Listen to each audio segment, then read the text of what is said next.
Good to see everyone this evening. Appreciate your being here. I don't know how much time you have spent talking to people about creation versus evolution, about God's part in creating the universe and the world in which we live, and for that matter, human life. But I find it interesting that almost without exception, those people who believe in evolution, those who talk longest and loudest about evolution, can very seldom tell you why they believe it. Oh yeah, I believe in evolution. I believe the world came into being over millions and millions of years, and no, I don't believe God had any part in it. And the fact is, even among scientists, even among the so-called educated people, when you really press them, they can seldom tell you why they believe in it. In his book, The Twilight of Evolution, Dr. Henry Morris, and Dr. Henry Morris was a very respected, world-renowned scientist, authored many books. No one would question his academic credentials. But anyway, Henry Morris had this to say about this. He said, the main reason most educated people believe in evolution is simply because they have been told that most educated people believe in evolution. And I think that's very true. It's not at all uncommon, and young people, if you've not heard it before, you probably will hear it, but somebody's going to say to you, maybe your high school biology teacher or perhaps a professor in college in chemistry or biology, whatever, but they're probably going to say something like this to you: nobody believes in creation. Anybody who has any education, anybody who knows anything knows that evolution is true. And that's as far as they go with their argument. And yet if you'll take the time, and I would encourage you, take some time to get on your computer and go to the Apologetics Press website. They have just tons of information dealing with how to refute this. But the theory of evolution is a philosophy. In fact, it borders on being a religion of atheism, but nonetheless, it's a philosophy that's based on nothing more than science fiction. And once you begin to pull away all of these building blocks, these false building blocks on which this theory has been built, it's easy to see that it's not what it's cracked up to be. For example, in the high school biology book, now I don't know about today, but just a few years ago, they showed these series of pictures, and it showed a monkey, looked like Cheetah off Tarzan, if you remember the Tarzan series. You know, showed this little monkey walking along, and then they showed a taller monkey, something like an orangutan, and he was walking more upright, and then they showed somebody that looks like half man, half ape. And it just evolved to the point that you finally had a fairly normal Homo sapien looking individual. And from the way this was, they had all the evidence to prove all of these. But the fact is that picture was made up.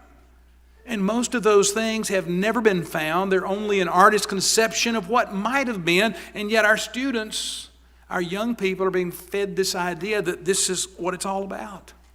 And it's very easy when you start digging to understand that not everybody believes in evolution. There are many well-educated, many scholarly people who reject the theory of evolution, and others have serious doubt. Several years ago, the magazine called Industrial Chemists, and I'm not familiar with this magazine, but Industrial Chemists conducted a survey, and this survey was taken among scientists, around the world. And from this survey, they brought out these numbers that 20% of the scientists surveyed rejected evolution, did not believe it at all. Think about that. 20% of all scientists surveyed rejected the theory of evolution, and still others rejected part of it. They did not believe the entire evolutionary theory. How can something be considered scientific when 4 out of 5 of the so-called experts don't believe it, or at least have questions about it? And secondly, another problem that we have, if you look at evolution very closely, evolution does not fit the evidence. In other words, the facts don't fit the theory. In fact, the only place to find concrete empirical evidence for evolution is going to be in the fossil record. It's the only possible evidence that could or possibly remain.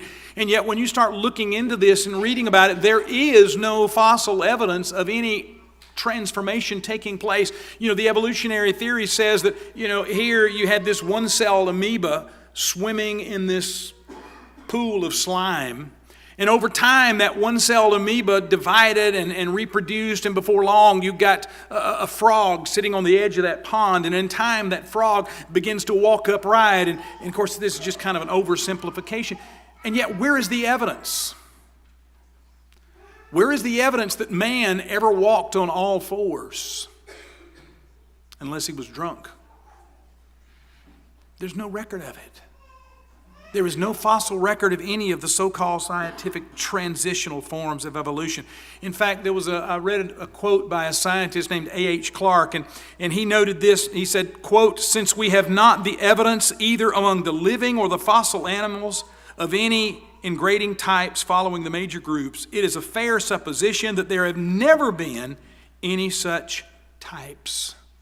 In other words, man has always been a man. A dog has always been a dog. A horse has always been a horse. You never had something that was half dog, half something else.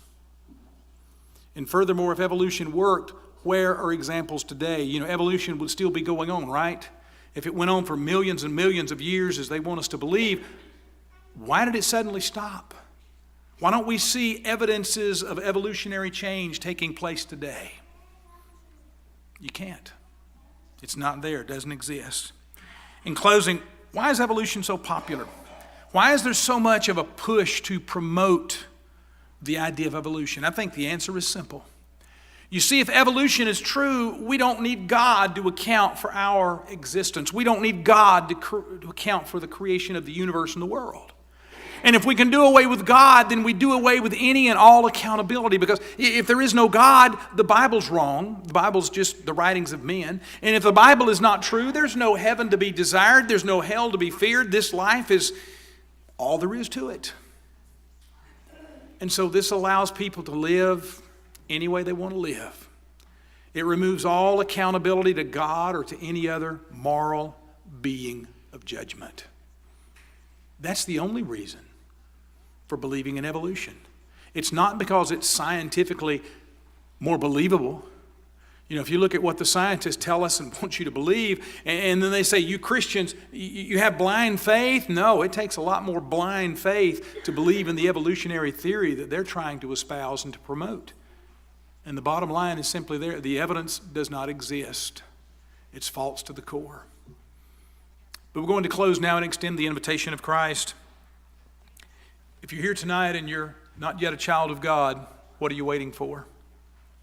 Why are you procrastinating your obedience? If you know what you need to do, you need to come in faith, repenting of your sins, confessing the name of Christ, and being baptized for the forgiveness of your sins, that you might be a child of God, that you might be a part of His family, the church. And then you can look forward to the day when you will enjoy the beauties of heaven with all of God's children. Or perhaps as a child of God, you need the prayers of the church. You need to come back and to be restored. But whatever your need might be tonight, if you need to prepare for eternity, why not come while together we stand and we sing?